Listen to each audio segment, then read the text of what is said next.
everybody. This is Real Estate Talk TGIF. This is episode 214, and we've got Jeff Quiane of NAEA and PAU here with us today. And we've got to have a great time. Hey, Jeff, thanks for coming on. Sorry we're a little late. And so we're going to get started in a minute. But first, as you know, guys, we're going to start it with the fun part of a quick little video. Real estate agent, are you looking to acquire clients consistently so you can grow your business and your income to live a great lifestyle? This is Dave Finale and the RE Skill Builder podcast. And here we are. It is Friday. Let me get the date right because I had trouble with the date earlier today. July 15th, 2022.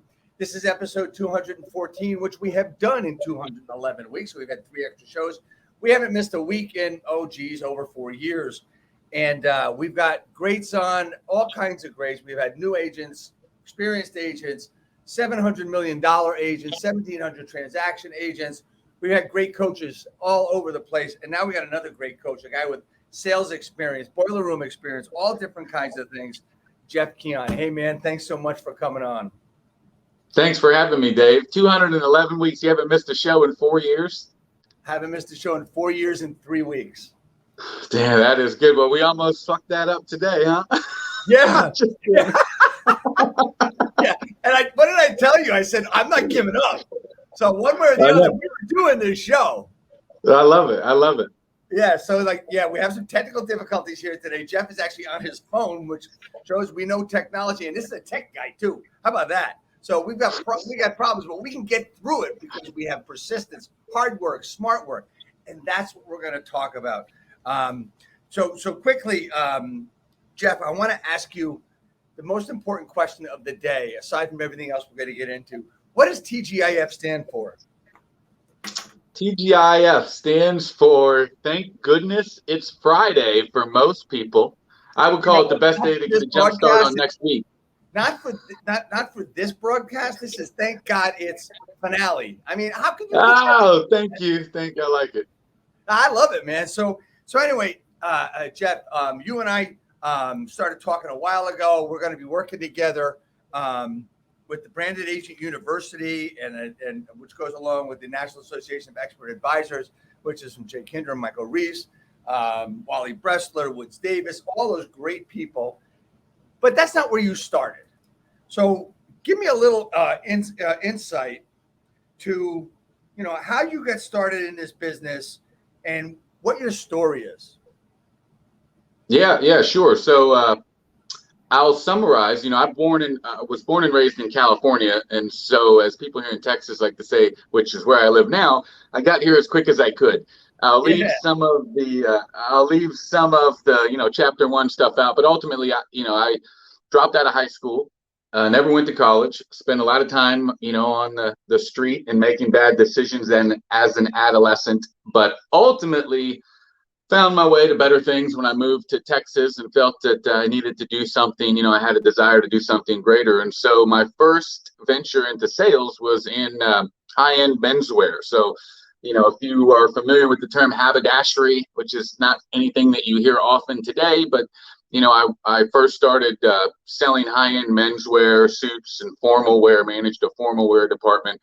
And that was my first entry into sales. Then one day I remember answering an ad in the classifieds, I think. So that tells you when it would have been. This is probably around 2003-ish. In that time frame, I answered an ad for this, cliche classifieds ad that said, make whatever it was. It probably was, 100,000 at that time, which would have been a good amount of money, but make all the money in the world, no education necessary, be a stockbroker.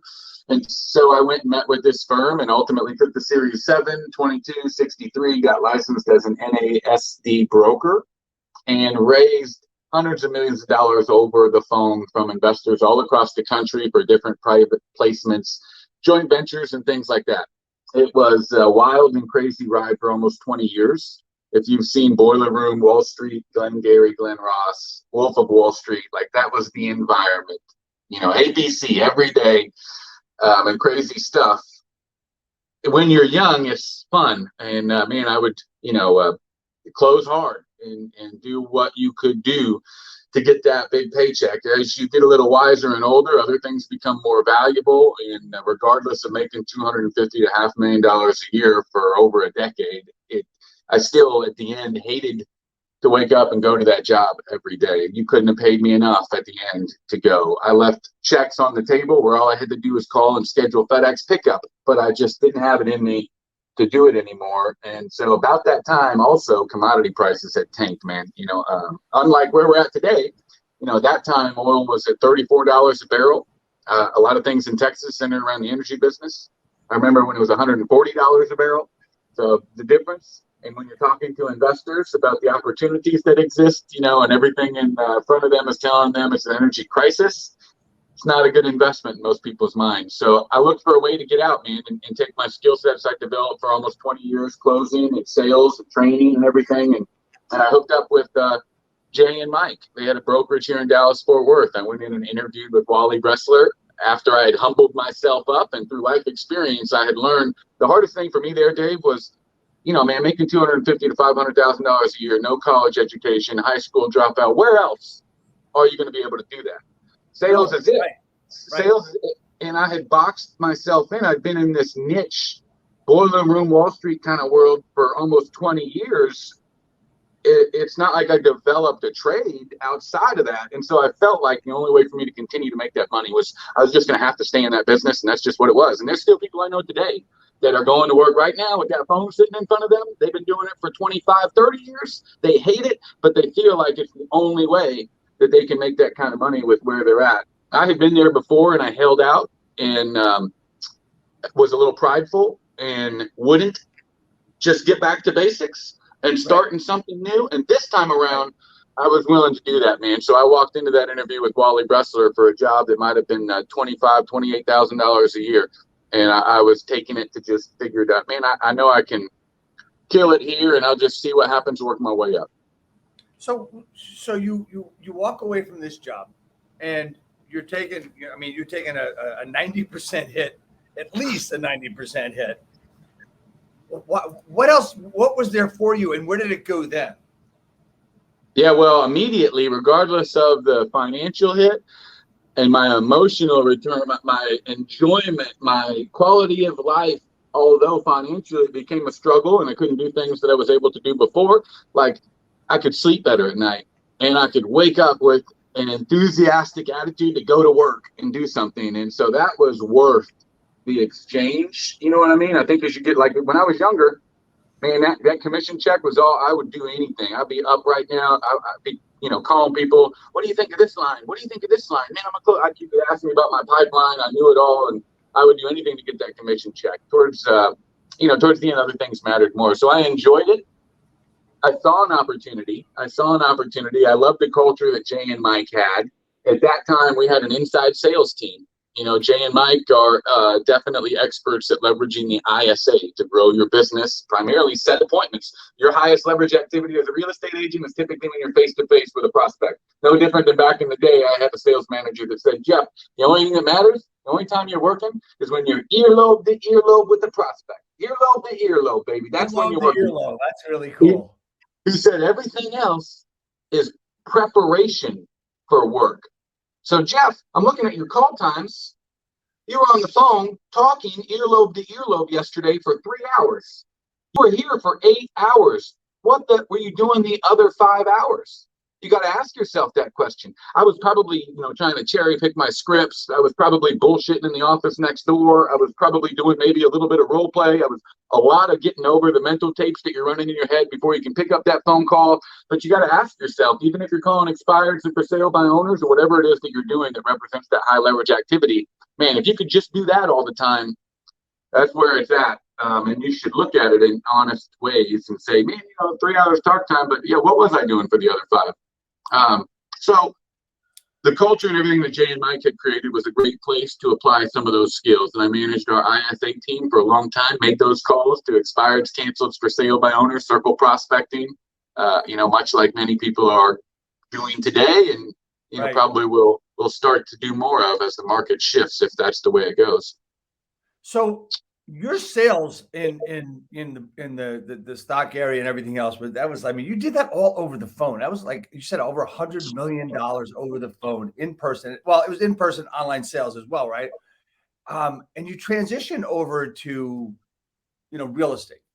So was there a big difference in what you were saying to people, or how you was it? I mean, there might have been exactly what you were saying, but how you were saying it was the same way. You're just trying to get into their pain, right? Yeah, absolutely. So what I found out is that most real estate agents that I have met don't exactly embrace the idea of being a salesperson. And so some of the fundamental sales tactics that you would learn in any kind of sales position aren't taught or aren't embraced. And so that's the first thing I know. Simple, basic stuff that if I was calling for a debt collection company or I was calling leads for anything, there's just simple things that I realized, a lot of people weren't aware of. So that was one thing I could immediately apply. It's, simple things like, how you doing today? Hey, Dave, this is Jeff Quiane. How are you doing today? Like sales 101. Now, I know there's some people out there that would argue that, but take it from me, having made millions of phone calls, that sales 101, there's no need in saying, hey, this is Jeff. How you doing today, Dave? That's just an opportunity for him to shut the shit down right there. You usually want to go right past that and get into, the reason I'm calling. So little things like that, for instance, were the same. I could apply. Now, the big difference, though, was I came from the environment where it was hard closing. It was, hardcore closer to give students some credit, but it was, lift up your skirt, and write the check. And I mean, people use lines like that, believe it or not. I mean, the craziest shit I ever seen. You'd be like, oh my God, there's no way that got, and sure enough, that would bring people to the table. Something to learn from that. But what I learned is also you couldn't be as aggressive. Normally back in the investment days, I would have sent you a prospectus yesterday. I would have that it would be delivered today because I sent it out via FedEx. I had a tracking number when I sent it out. So this morning I checked FedEx. I could see it was scheduled to be delivered at 3 roughly. We already had a call scheduled to talk today. So at 3, when I get that notification that it's been dropped off, I'm going to call you and I'm going to say, I know FedEx dropped that package at your door. Why don't you go ahead and grab it? I'll hold. I don't ask you if you got the package. I say, hey, Dave, it's Jeff. Listen, I know FedEx just dropped that package on your doorstep. Why don't you go ahead and grab it and I'll hold. 9 times out of 10, you, oh, shoot, I hadn't even had a chance to, I know, just go ahead and grab it, I'll hold. You'd go grab it. We'd spend 20 minutes maybe going through that thing. And I'd say, so based on what I've showed you, I think the best decision is for you to take 2 units. Why don't you grab the paperwork and your checkbook and I'll show you how to fill that out and we'll get your well file started. Something like that, right? Hardcore close, man. And I would not want to let you off that phone. That approach, talking to buyers and sellers, isn't going to get you anywhere. Right. And from what I've learned. And so like initially when I started getting on the phone, I would try to, turn everybody into an appointment right now when there was no reason to be doing that, right? There's an old saying that we're not looking to create buyers, we're looking to find them. You know what I mean? And that doesn't mean like buyer, they could be sellers. What we're talking about is I'm not trying to create a prospect for myself. I'm trying to find somebody who is a genuine prospect, right? Who has the problems that we can solve. And so that was different, man. That was different. You can't, where I could use, a lot of tactics to get you to write a check today for an investment. First of all, there's a greed factor that we can leverage. There's all kinds of different things that we can leverage to get you to write that check today when we're talking about something like an investment. As far as moving out of your home, there's nothing I can do. If you ain't ready to move or you don't have real solid reasons and motivation behind why, I can't twist your arm and get you to do that. So that was, that was a big difference, man. It's more of a relationship building. Although I'll tell you, I would have made more money if I'd have learned that in the investment business also, because that's just as much a relationship building business. Anything in sales is. However, for most salespeople in that environment, the focus is so much on the sale and not the relationship. In real estate, at least what I do see is that there's more focus on the relationship.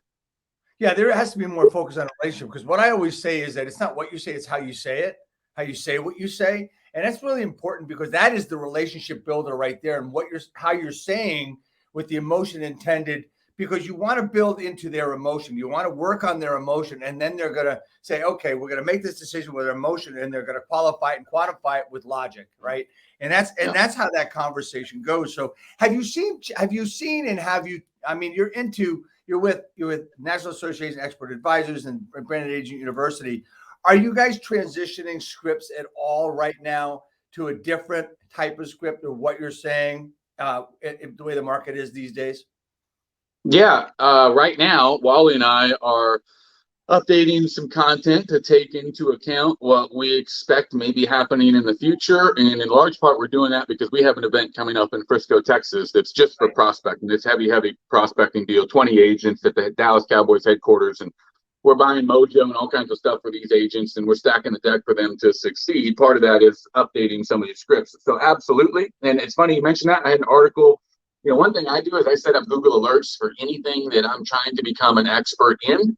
And I set up keywords that are related to that subject so that every single morning I have Google alerts in my inbox that keep me informed, educated, and also provide me content and what I used to call juice when I'm going into any kind of conversations, like follow-up, nurturing conversations. I always have a constant flow of new information, which people make new decisions based on new information. So Google alerts is a nice little hack to set up some keywords for real estate in your market, real estate interest rates, home values, and you'll get a constant feed of information. So, so the other day there was an article that came through that brought your point up exactly, Dave, is that right now with the things that are going on, you probably should take a look at updating what you're saying and, changing some of the verbiage and definitely amplifying some of the potential uncertainty, right? And pain that could be in the future for,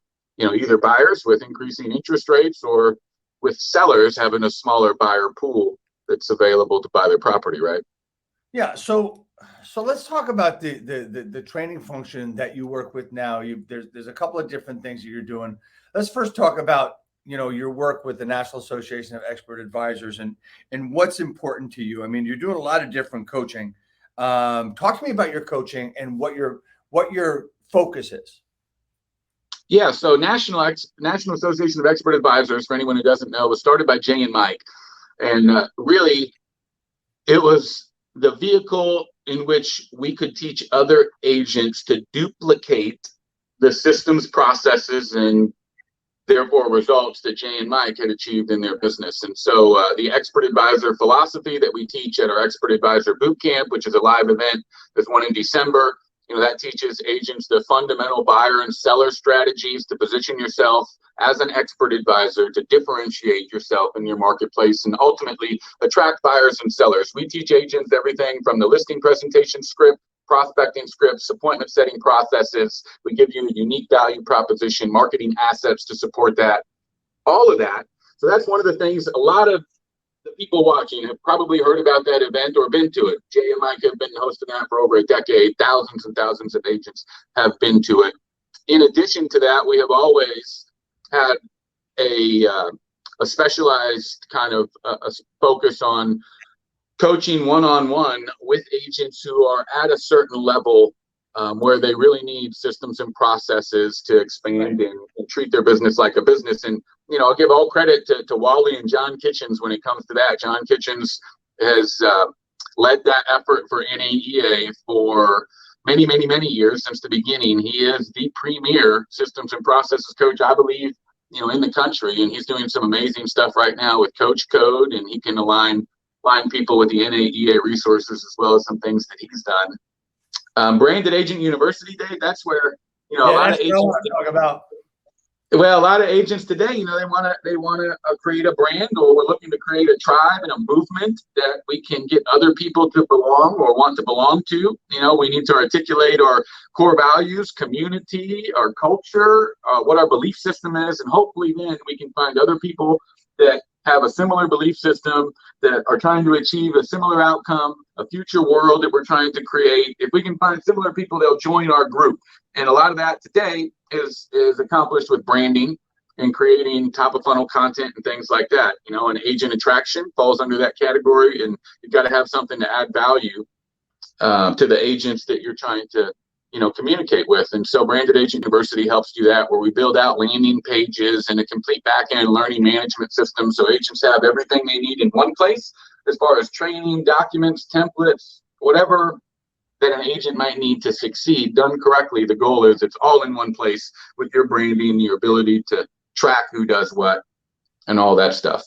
Yeah, and the interesting part about, you and I met through because of Branded Agent University. I mean, I've been getting your stuff for a long time and reading it and so on. And the important part for me in connecting with you was the point of being able to help agents brand themselves, or to help me brand my movement and what I'm doing with my coaching company, Real Estate Skill Builder, as well as the Modern Agent team, which I work with, which is a brand new team we're working here in North Jersey, and looking for the right people. I mean, that's the whole thing with anybody trying to build anything.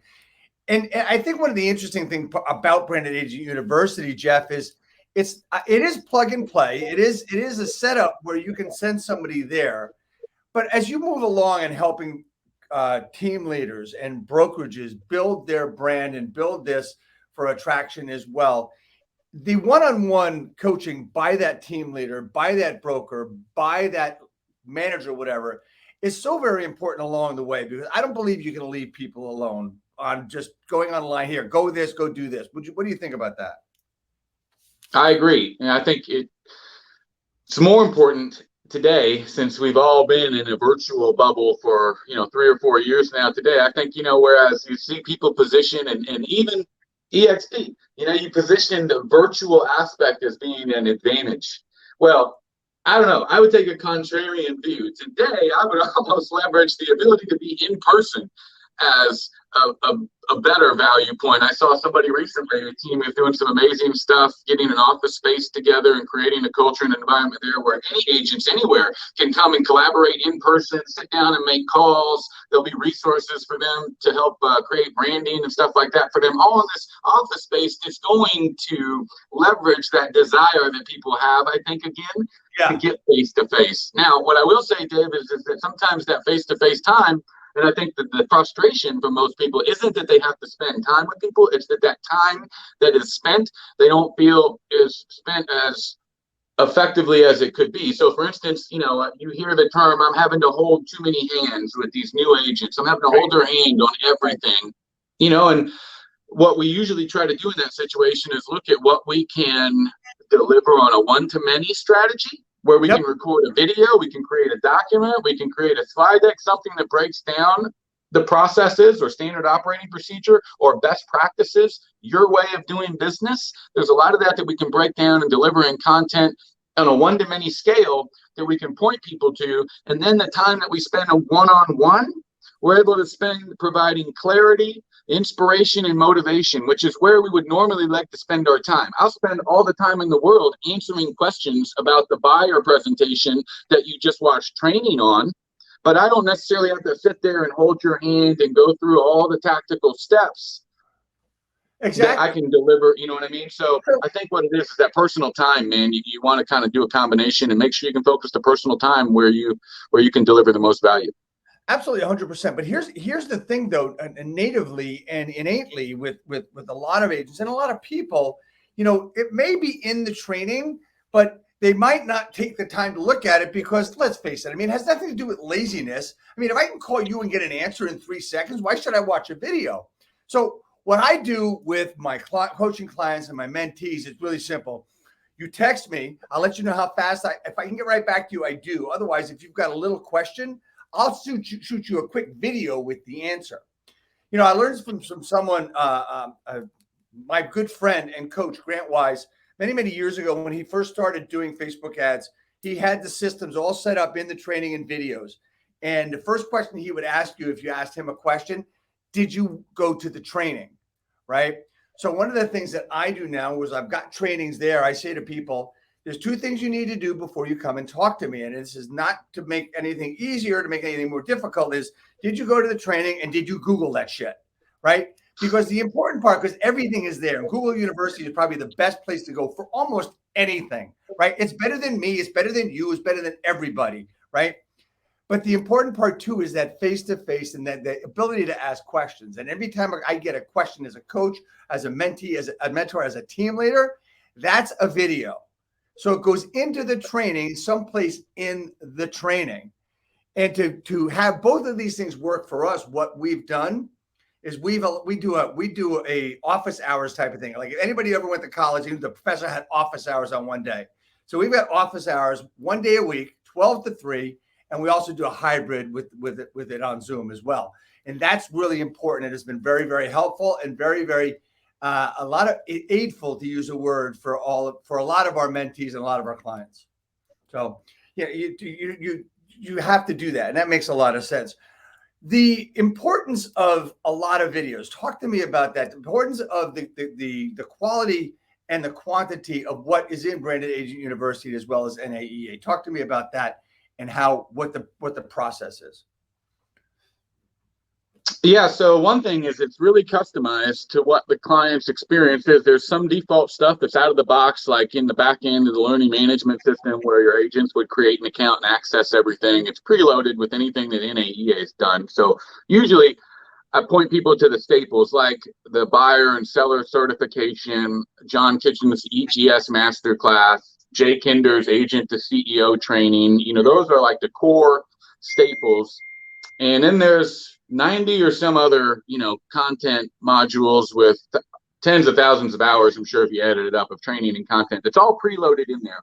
But beyond that, what's really cool is that we're working with teams to create their own training. And also you have stuff that you've curated from coaches that you've worked with and other resources that you'd love to have in a platform that you could share with your agents also, instead of having to share this Google Drive link or wherever, and I can't see if they ever watched it or anything, and it's disorganized. So part of the fun has been not just providing the NAEA training for everybody, but helping people consolidate everything they've got scattered around and that they've collected and getting it all into one place. And you brought up a point about Google, absolutely, like I don't want you to bring me problems. I want you to bring me solutions.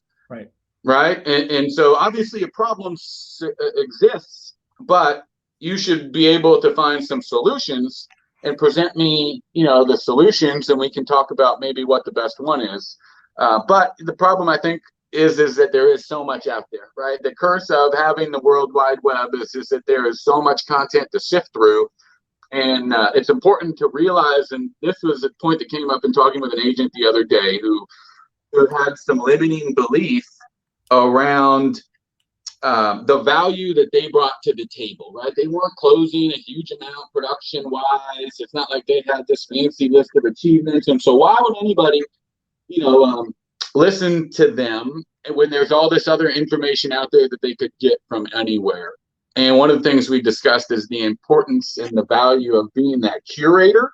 Even if you're not the person who created the content, there is so much shit out there today that the person who has sifted through all that and can hand me the dozen or so things that really are effective, that's super valuable. And so it's not necessarily always about you having to create everything. If you can curate through all the stuff that's out there and find the best and provide that for people, that's just as much value as having been the person that created it. So that's one thing to think of, and that goes along with what you say about shooting the videos and everything.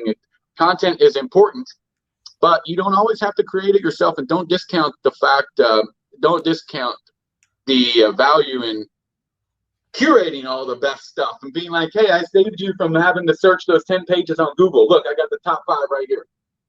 Exactly. And look, there are greats out there that are teaching people how to be that knowledge broker. I mean, I'll give you 2 names. Tony Robbins and Dean Graziosi have a program called Knowledge Business Broker. How do I know? I got it. I'm working with it, right? Because it's important to understand everything that you're doing from a lot of different people. One of the things I want to say, though, is that about the stuff that you're building with NAEA and BAU and all that stuff is one of the things that it is contrary to, for me, it's contrary to the old brokerage model where there is all that expected hand-holding. And that's okay. Hand-holding is okay to a point. What I always ask people is who's standing next to you, not who's holding your hand, who's standing next to you for that support. And that is really important. And that's what we base everything that we do on, and what BAU is going to allow us to do even better. So we started talking about the other day, collaborative coaching. Okay. I'd like you to go into some detail on you know, you had three things that you talk about were the most important part of what you do your coaching on. Talk about that, and let's go into that for a while. Yeah, so the three, we do have something that we call collaborative coaching, and it is centered around the expert advisor methodology and really focused, kind of like tunnel vision, on three things that especially we believe new agents need to focus on in order to be successful. And for instance, like Dave and I are always talking about recently, how to get paid in your first 90 days. And we believe that the three things that will allow that to happen and allow you to exceed the 6 to 8 homes a year, if that agents normally sell in a year, what will allow you to double and triple that, regardless of your experience, is building a pipeline, prospecting to that pipeline, and presenting to that pipeline. And those are the three things that we focus on in our Expert Advisor Elite Collaborative Coaching Group. Building a pipeline. Now, if you can find a more effective way to do it than prospecting, I know that's not for everybody. So if you have another effective way to build a pipeline, whether it's going to networking events or whatever it is, if you have metrics that show that that activity adds X amount of opportunities to your pipeline and those opportunities convert, then do it all day long. But like Mr. OD, who said earlobe to earlobe back in the day, used to tell me, is that the phone is the easiest way to get in touch with the most amount of people in the shortest period of time and deliver your offer.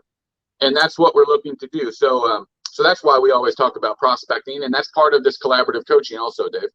So let's talk about build a pipeline. Are you talking about the sphere of influence? Are you talking about Facebook? What are you actually talking about so we can be completely crystal clear for the agents that are listening to this now and later on? All right. So we would consider your pipeline. So let's go back to when we ran the ISA team, and we had about 20 outside agents, real estate agents that served the market service area. And we had ISAs that did nothing but set appointments for those agents all day long and identify nurtures. And they would maintain that relationship until that individual might be ready to meet with the agent. What we considered a nurture was somebody who met 5 criteria. Number 1, they had solid and identifiable motivation. Number 2, they had a time frame in which they wanted to make a move that was less than 12 months. Number 3, we had good contact information for them. 4, they were willing to meet with us whenever that time might come. And then the last one was that they would be able to give us a time in which we could follow up. A few pro tips on that deal. You know, if you looked at our paperwork that we used to hand training material about the 5 criteria, that last one about predetermined time to follow up, what we would always train is for an ISA to say something more like, Dave, based on our conversation, I think I have a pretty good idea, but when should I follow up with you next? That would be the proper way, rather than what most people would do is say, Dave, why don't I follow up with you around October and we'll see how things are then? You would say, okay, fine.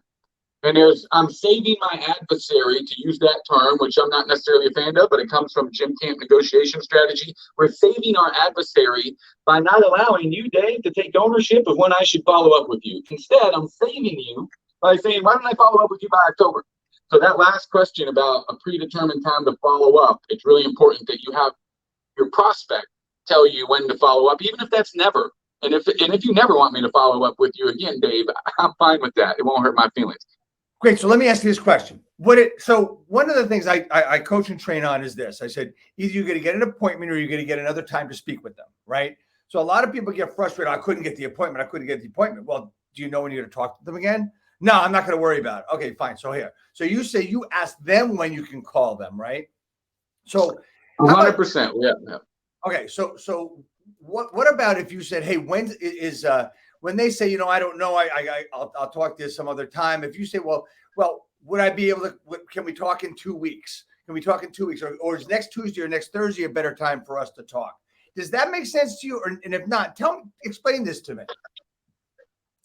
So the reason that I wouldn't do that is, or I would have to add a caveat into that. If I was going to say, can we talk in 2 weeks? And he said, sure, give me a call in 2 weeks. I got to nail down time specific. I don't operate that way, right? I used to say in the line, I work just like a doctor. My schedule is super, full. And if we don't get it on the calendar right now, there's a good chance we never will. So let's go ahead and schedule a specific time and date, not just sometime 2 weeks from now. And then what's going to happen between now and then, so that I know what to expect and that we know what each of us is responsible to do. So, and usually if you're talking about a nurture, and circling back to the pipeline, what we were looking to do is find those nurtures that met that criteria, and we wanted to get what we defined our top 100.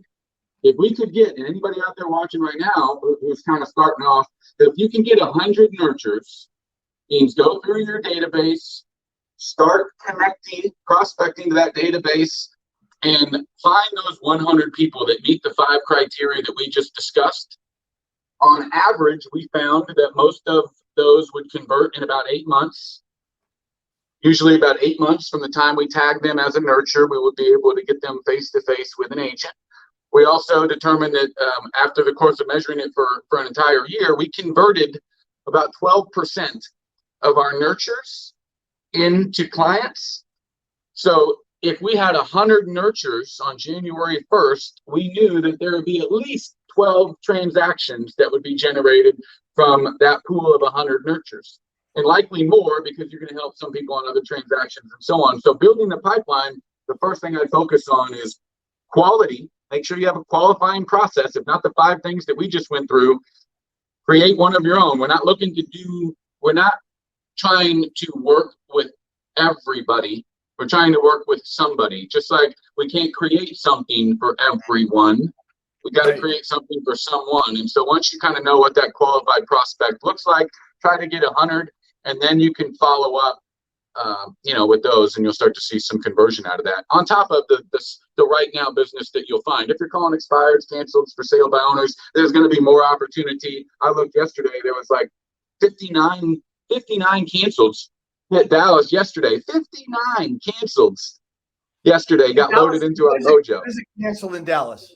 What is it canceled in Dallas? That deal died? Canceled means that the seller typically initiated a breach in that listing contract with the agent and has removed it from the market. Usually it's, they decided to take some time off. They're going to do some remodeling. They didn't like the agent. Their plans have changed. One of those things. Okay. Here that's withdrawn or whatever. Right. Okay.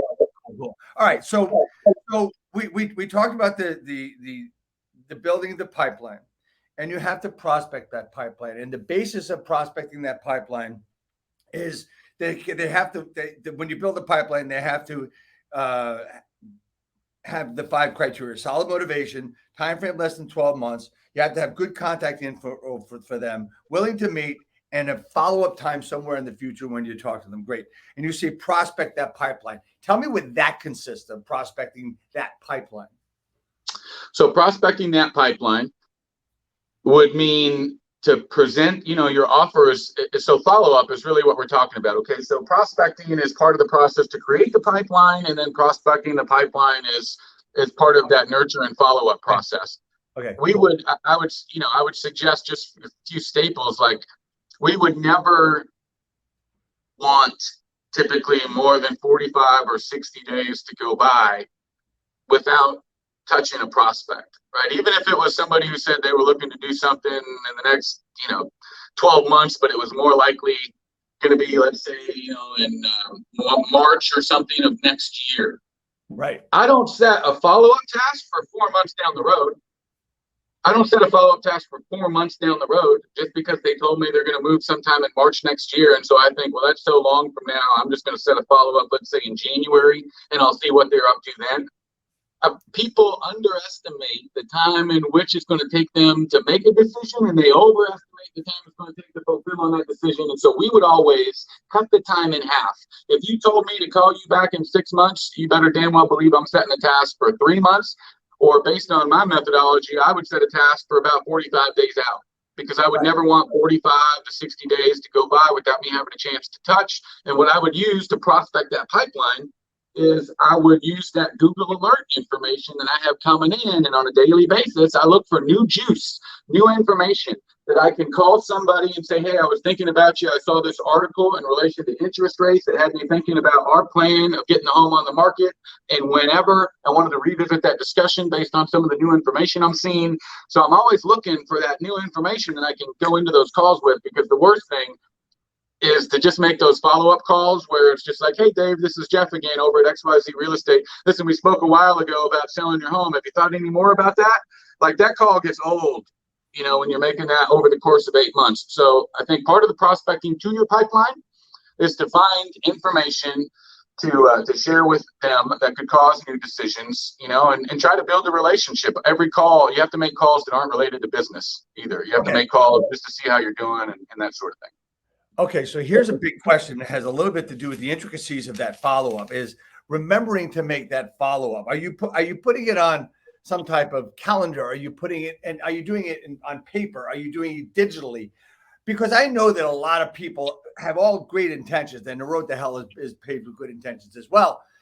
So it doesn't happen. The ball gets dropped, and all of a sudden it's 6 months. Because I always tell people, if they say they're going to be ready next spring, well, you're calling them in November or December to see how they're doing. So talk to me about the best way not to forget. So I know a lot about that. We used to call leads for agents. When we had the ISA team, we also created a business model where we called it leads for agents, because Lord knows they weren't going to call them themselves. And we would log into their platform, Real Geeks, Sierra, Boomtown, Follow Up Boss, whatever. We would log into their platform and call their leads for them. And we would set tasks for them. We'd set appointments, and believe it or not, they'd fail to follow through even on appointments that we had set and stuff. So what we learned through all that is, number one, most agents aren't logging into their CRM often enough. They don't log in often enough. If I was to take any agent for the most part and sit down and log into their CRM and look at their recent activity, unfortunately, most haven't probably logged in the last 72 hours, believe it or not. Some haven't logged in weeks. So what that means is that any tasks or anything that you would have set, because it's not part of your daily routine to log in, they're never going to get made, right? And so you want to manage your communication and that follow-up in a CRM, which is pretty easy to do no matter which one you're using. You can create a task in any of them, even Mojo, which is, whatever it is, that ability is there. But the problem is that if you're not logging in on a daily basis, and, when I was in the oil business, we would go acquire mineral rights, and we would spend $5 to $8 million to drill an 8,000-foot horizontal well, frack it with 500,000 pounds of water and sand and so on, right? And so we developed that prospect. I mean, we invested a lot into it. Your CRM is that same reserve product for you, and most agents don't visit it every day. They're not mining it every day. That's where the money's going to come from. So I think when you talk about people not making their task, in large parts because they ain't logging in on a daily basis, so they don't even know that task existed. And then the other thing that we would do that I would share that helped is, even if you did set a task, what I built into our follow-up and nurture campaigns, the system we were using would have the opportunity to create, like, say, an action task where it would send something to the prospect. But we also had the opportunity to build in automation where it would send something to the contact owner, which would be the agent. So if I was building out a 90-day nurture campaign, I could build into it automatically notifications that would go to the agents, let's say every 15 days, to follow up with the person, regardless of any tasks that they might have set themselves. I also built the reminders to reach out to the prospect into the automated plan, which, most people will think about using the automation to deliver stuff to the client or the prospect, but then you can also reverse it and have it remind your agents to do something. Right. And, I'm going to ask a question and answer it at the same time. People are going to say, well, which CRM should I use? The one you will use, the one you're going to use, the one you're going to open every day. There are some that will send you notifications. If that's what you want to use, that's what you should use. So the last third of the collaborative coaching that you worked on was the presentation part. Of course, we understand that. Is that all inclusive of every type of presentation, every type of script that there is out there, just to when you get face to face with that client and getting ready to do the transaction? So with what we coach, it follows the expert advisor methodology, which would include, some of you might even have your buyer and seller placemats, which is something that we provide for our agents. And so imagine when you walk into a listing appointment, you're able to have something that immediately differentiates yourself. And you have kind of a prop here. Dave, I'm not sure if you were aware, but you know that the average agent only sells about 8 homes a year? what that leads to is a lot of agents who have inexperience in negotiating what's one of the largest transactions you're likely to make. And I'm sure you want somebody who has some more experience than that. Also, I'm not sure if you realize that only 45% of real estates really invest anything into continuing education. I personally belong to the National Association of Expert Advisors and invest heavily into my education so I can perform the best for our clients. I'm actually certified as an expert advisor, certified advisor. You know, most agents don't have any kind of special certification to work with buyers and sellers. And also, you have to ask yourself, did you know that 90% of real estate agents aren't providing their prospects with the necessary state information that's required? And you have to ask yourself, if 90% of agents aren't even doing what the state requires them to do, how efficient do you think that they're going to be in managing your transaction? Now, we've created a system where we've identified 115 different variables that we can manage to ensure. Would you like to hear more about that? Great, boom. I mean, this is, dude, I'm not even the expert here. You could have agents listening that know this shit way better than me, but you see how easy it is for me to follow with this as a prop, and it looks pretty impressive to you. The other agent didn't show up with anything like this that articulates a system. The other agent is winging it.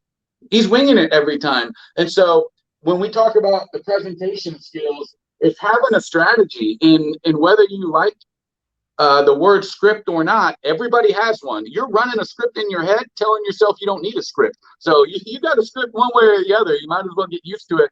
And you know, Tom Brady doesn't go out on the field without having rehearsed that play thousands of times. Right. And right. why would we show up and practice when it can cost us $10,000? I'm going to practice with Dave where it costs me nothing. And then I'm going to show up on game day with a well-rehearsed plan. Yeah. And just to give you, to use another sports thing is anybody remembers the championship years of the San Francisco 49ers, the coach Bill Walsh. He scripted the first 20 plays, and he didn't stray from that. He knew everything he was going to do, and so did all the players, right? So here's the important thing. Everything I want everybody to know is that everything you're doing in your business and everything you're doing in your life, it's a freaking script. It all is. I mean, how I start this broadcast, I mean, I didn't write it down. I just assimilated to it as I started doing this broadcast 4 years ago, right? It just happened. But I know it. I know what I'm saying. Hell, I send out birthday videos every day. It's a script, right? It depends on who they are. Maybe I change it a little bit. Maybe I laugh a little bit, but it's a freaking script. I'm sorry to tell anybody who's watching this that you know, but the secret's out. I got a script when I do those videos. But anyway, I digress a bit. So you know what, man? If there's some stuff that agents need to do differently on a regular basis, or just to be different, because a lot of agents say, I want to make a difference. You know what I say? I just did a video this week. I said, be the difference. Don't make a difference, right? And that's really important. So when we're talking about scripting, when we're talking about practicing, and we're talking about, you know, having pipeline and presenting, what do you think is the most important thing aside from practice? Because that's the number one thing, in my opinion, that agents need to do today that might have been different than was done 10 years ago. Well, number one, execution is always at the root of the problem. It's too many. And today with Google and with your podcast that you're doing and everybody else, we all know plenty. We all know everything that we need to go out there and start making progress. But we want to continue to learn sometimes and not take action, because it's a little safer to watch this podcast and take notes than it is to actually pick up that phone and start taking action. And so execution is the number one thing. There's no lack of knowledge with anybody watching this. If you're tuned into this, you turn into other stuff, and there is no lack of knowledge on your part. What you might want to ask yourself is there an opportunity to create more action? So that's one thing. And then I think really caring about the situation of your prospect, not looking to get a sale, right? So going back to when you talked about making calls and maybe you get an appointment, you don't, you're pissed off because you didn't get an appointment with your 200 calls today or whatever it is. I don't measure the success on that numerical outcome. What I would measure success on is, did you make the 200 calls, and did you do your best to execute your script or your whatever it is that you're saying? Did you do it at a high level?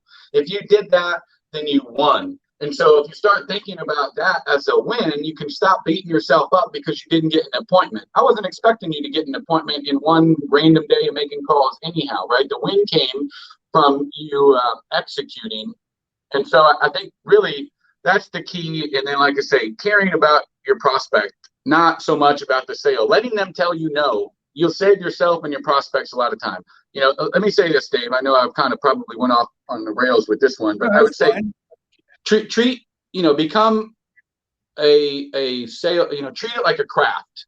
Treat sales in your business like a craft, and become an expert in any way you can. You're doing a favor for your prospects. They want an expert, and so you're helping them by becoming an expert yourself. And then let them tell you no. Let people tell you no if they're not interested in working with you.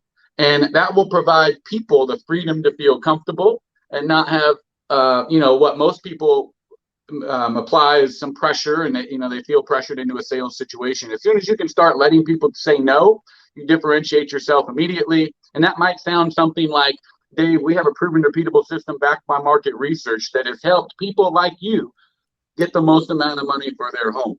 Now, I may share that with you, and you might think that I'm off my rocker. And if that's the case, let me know. It won't bother me at all. So you can tell me no at any time if you don't think this is for you. But I'd like to share a little bit more with you. I've now given you the opportunity to say no. I put it out there on the table.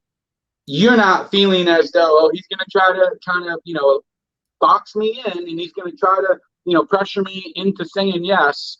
Little things like that differentiate yourself immediately. And I think people on the other end of your conversation today they've been sold many times before, right? They want to choose now what they're doing. And so if you kind of take that softer approach, it doesn't mean that you don't qualify. It doesn't mean that, you know, you're soft or anything like that. You still apply fundamental sales principles that help you manage to make sure your time is spent where it should be. But yeah, I mean, definitely, I'm more apt to say, hey, Dave, if this doesn't sound like it's for you, let me know right now, and, you know, I can let you go. I'm more apt to say that. Now, when you tell me it's not for you, it doesn't mean I'm going to hang up.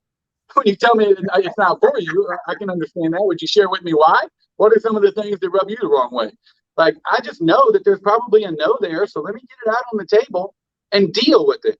That's what people have not been doing for 100 years, is they've been trying to pretend that the no doesn't exist or avoid it somehow, as opposed to just get it out on the table, right? A maybe is terrible, a yes is even worse, and a no is the only thing that provides you any kind of truth.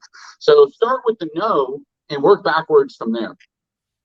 Absolutely, man. This has been. I mean, this just flew, man. I mean, it's flew. We took a couple minutes to get started, but this just flew. I want to thank you so much for coming on today. And how can people? What's the best way for people to get in touch with you and learn about the National Association of Expert Advisors, Branded Agent University? What's the best way for them to get in touch with you? Yeah, the best way to get in touch with me is, you know, you can send me a text, call me. You see the number down there. My email is jeff@naea.com. You know, there's Facebook and all those other ways. So if you just send me a message, I will respond. And if you want to learn more about NAEA and some of the things that we do, you can check out naea.com. You can check out brandedagentuniversity.com. You know, and if you want to schedule a strategy call, which is usually the best thing to do, just to see maybe how we could best help. Maybe it's boot camp. Maybe it's plugging you in with John Kitchens, who's a top systems and processes coach. Maybe it's helping get your branding done. One way or the other. Maybe it's getting on Mojo and getting some help with your scripts like we've been talking about. So either way, I think the best thing is use one of the ways that you can contact me, and we'll hop on a call and see where we could provide you maybe the most help and point you in the right direction. That's amazing. The boot camp. When is that? And what is involved in that? December 5th, 6th, and 7th. You can go to attendnaeabootcamp.com. Right now, those dates are maybe subject to change. We're still booking the venue. It'll be here in Frisco, Texas. It'll be 3 days. And so that will be hands-on training. We'll be going over the entire buyer and seller process with the expert advisor value proposition. You'll get your placemats if you attend boot camp that I was just showing you. You'll get your buyer and seller placemat. You get this 500-page spiral bound workbook that's packed with scripts and resources and all that. So, you know, if you're an agent I would say like the ideal audience is an agent who's doing maybe, less than 15 million, there maybe 10 transactions or something, like that. Maybe they're kind of, at a ceiling that they feel they need to break through, or maybe you just don't have any systems and processes and you're winging it every single time, and you just know that if you had a system that you could follow and you were given exactly what to say and what to do, you could probably do more, then it would be for you too. That's great. That's great, man. I got two more things for you, and then I promise I'll let you go. Number one, most important question I will ever ask you: how can I, Dave Finale, help you grow your business, Jeff? I would say you could help me grow my business by just continuing to do what you do to better educate agents. Most of the people that that you speak to probably are going to at some point run across my path as well. And so, you're creating a better community for me and everybody else. We're all talking to agents on an everyday basis. Even those of you who are watching are talking to agents in your marketplace because you're doing deals with them or you're trying to attract them. And so if we all do our part, like Dave is doing here, man, I think we can create a more willing and captive audience who's more inclined to listen. So thank you. I want to thank you so much for coming on. And we all know the main reason everybody comes on this broadcast is everybody wants a hat, especially the new ones with the new blue on black. Everybody seems to love that one. So I love it. I even got the matching shirt for you today. I got my shot collar. Man, you do. Shot collar, and I need my RE hat. I'm a real shot collar. That's what I need. You got it, man. It's coming to you really soon. Hey, man, stay on for a minute. I want to thank everybody coming on. Next week we have Lindsay Stevens, who is a rock star agent with a rock star team up in upstate New York, New Paltz, New York. She's going to be on next week. I'm looking. You guys don't want to miss that. I know Lindsay. She's one of my favorite people. She just completed a 50-mile ultra run, by the way. She's amazing. And that's one thing I did not mention is you are a marathoner, and you know what? I can only do my 3-4 miles now. I just don't want to do that shit anymore. I'm sorry. I do. As long as we're moving, whatever it is, as long as we're moving. I did my 4 miles this morning. I'm good. Anyway, man, thank you so much for coming on. Stay on with me for a minute, and I'll be right back. Here we go, guys. Thanks so much for being here, and talk to you later.